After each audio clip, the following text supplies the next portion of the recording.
It was a great business grift for a guy who went bankrupt several times.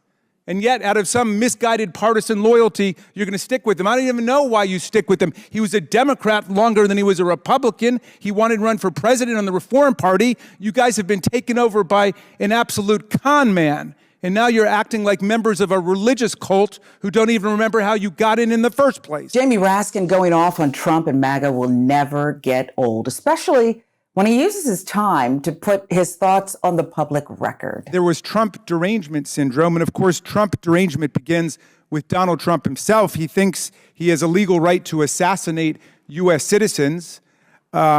He thinks he can grab women by their genitals, although that's not the word that he used.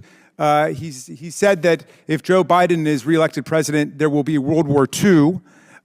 He is obviously deranged and disoriented. Raskin brings up an excellent point here. Trump's base of support follows his lead wherever he wants to take them.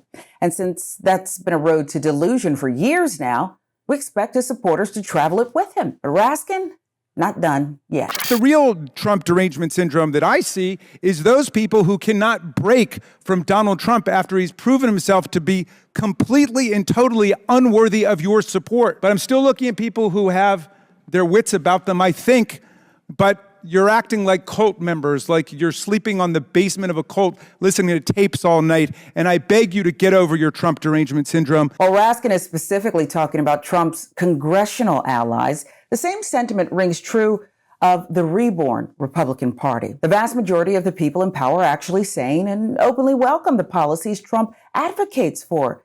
He's just given them a voice and emboldened them to finally act out. When Donald Trump's lawyer got up before the D.C. Circuit Court of Appeals and asserted that President Trump, or any other president for that matter, has a right to order assassinations of his political opponents and not be prosecuted for it unless he's impeached and convicted first. But he asserted a right to assassinate other citizens unless first he's impeached or convicted, which means all you got to do is kill your political opponents and then kill enough of your political opponents in the House and Senate to keep yourself from being impeached or convicted. Take a position on it. Even if you're going to support it, take a position on it. Don't stick your heads in the sand. Donald Trump is doing this to our country.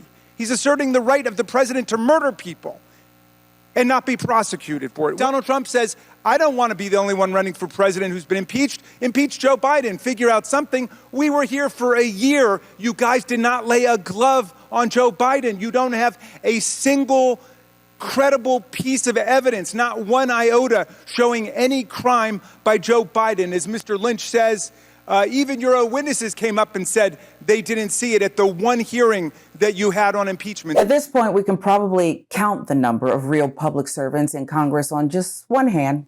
The current system doesn't support more than that. Instead, it inherently pits the two parties against each other and fosters an environment for weaponizing the political structure in disingenuous ways. It's a team sports attitude in the political arena, like Ohio State and the champs, Michigan. The two sides are never supposed to get along. They are supposed to hate each other and work hard to destroy each other. The result? Just a few on the sidelines that actually want to fulfill their roles as public servants. Whatever happens to your little leader, it's going to be because of the actions that he took. So you can talk all you want to about how January 6th was nonsense, but all of y'all were running. At that time, y'all were grabbing y'all's gas masks and y'all were running to your offices because you didn't know if they were coming to kill you. You should have cared that somebody was there to protect you, but instead you want to play games because you found out that it was your leader that decided that he wanted to propagate an insurrection on our country. So don't tell me that you care about the Constitution, because you don't. It's the little leader part for me. I loved it. Jasmine Crockett broke it all the way down. She read the current Republican playbook out loud. All 2 pages of it, big print. It should be embarrassing, but when your chosen playing field is made up of lies and hypocrisy, it's just not. They continue to run from the truth as fast as they ran from those domestic terrorists on January 6th. Crockett and her fellow Democrat Raskin have different styles, but they certainly arrived at the same place. Today's Republican Party will not stand up for democracy.